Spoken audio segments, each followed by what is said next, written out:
सबसे पहले मैं ये कहना चाहूँगी कि ये जो इस्लामाबाद का शहर है आईसीटी, इसमें जिस तरह से ये करंट हुकूमत ने कंटेनर्स का एक शहर बना लिया है, इस वक्त जो हमारे एक्सपोर्टर्स और इम्पोर्टर्स हैं सब्ज़ी के हवाले से, फ्रूट के हवाले से, वो इस वक्त सख्त परेशान हैं कि कहीं से भी कंटेनर कराची से लेकर खैबर तक उनको पकड़ा जा रहा है, उनको रखा जा रहा है और लोगों का बिजनेस ऑलरेडी आपकी इंपोर्ट्स और एक्सपोर्ट्स बहुत ज़्यादा सीरियसली अफेक्टेड है, लो हैं आपकी एक्सपोर्ट्स। और उसके बावजूद अब ये जिस किस्म के काम हो रहे हैं यहाँ पे, ये इंतहाई ये बुरा है पाकिस्तान के लिए। और अगर लॉ एंड ऑर्डर इनसे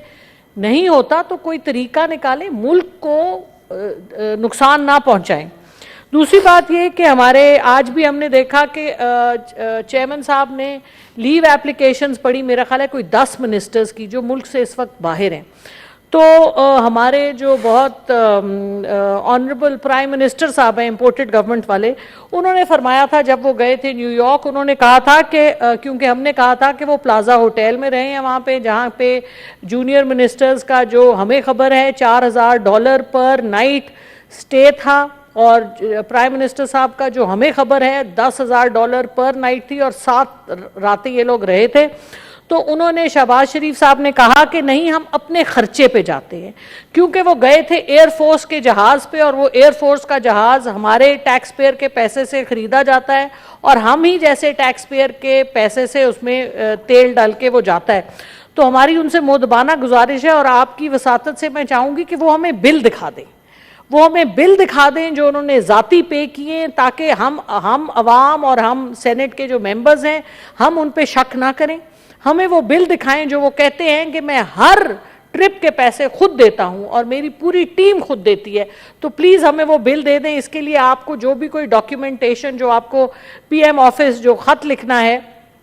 वो प्लीज़ लिखवाइए, बिकॉज इससे अवाम बहुत इस्तराब में है कि मुल्क में सैलाब है, सैलाब के लिए पैसे मांगे जा रहे हैं, लेकिन जिस शहाना अंदाज से 74 मेंबर्स की कैबिनेट हर रोज़ बाहर गई होती, यानी मुल्क में तो कोई होता ही नहीं है। सेनेट के बीच में लीडर ऑफ द हाउस नए आए हैं, वो भी इम्पोर्टेड, वो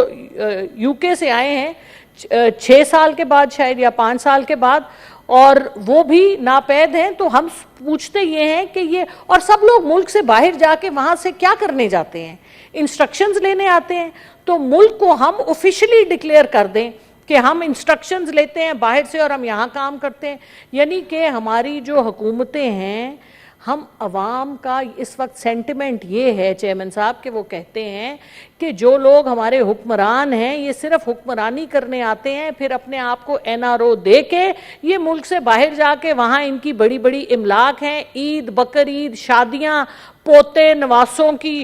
पोलो, सब कुछ वहाँ जाके खेलते हैं और हमारे यहाँ आके हमें सिर्फ रोना दे के जाते हैं। जो इस वक्त 150 रुपए का पेट्रोल 250 रुपए पे गया हुआ है, जो बिजली 18 रुपए यूनिट से 55 रुपए हो गई है। आप मुझे बताइए, पहले हम 18 से 25,000 रुपए का बजट बनाते थे आम आदमी का, इस वक्त 55,000 रुपए का आप बजट नहीं बना सकते एक फैमिली का। आप मुझे बताइए कि गरीब आदमी, आम आदमी, मेरे जैसा इंसान भी इस वक्त अपना बजट नहीं कर सक रही मैं। तो मुझे बताइए कि जो हुकूमत के 74 मेंबरान हैं, इनको इधर सामने खड़े होकर हमें जवाब देना चाहिए कि ये क्यों इस तरह हो रहा है। और फिर ये इसी तरह और पैसे लुटाए जा रहे हैं और इनके बाहर के ट्रिप्स खत्म नहीं होते। क्या टेलीफोन नहीं है, क्या जूम नहीं है, क्या व्हाट्सएप नहीं है, उसके ऊपर जिससे इन्होंने बाहर बात करनी है करें। हमारे अरबों रुपए खर्च करके ये रोजाना बाहर गए हैं और जिस तरह ये गाड़ियां और जिस तरह इनके बगैर पोर्टफोलियोज के इनको मिनिस्टरशिप्स मिली हुई हैं, इनको एडवाइजरशिप्स मिली हुई हैं, तो इसका जवाब दे तो हम ही जवाब लेंगे ना जी। हमारा सेनेट का काम चेयरमैन साहब है कि हम गवर्नमेंट ओवरसाइट करें। तो गवर्नमेंट ओवरसाइट तो जब ही होगी जब हम सवाल करेंगे और हमें सवालों का कोई जवाब मिलेगा।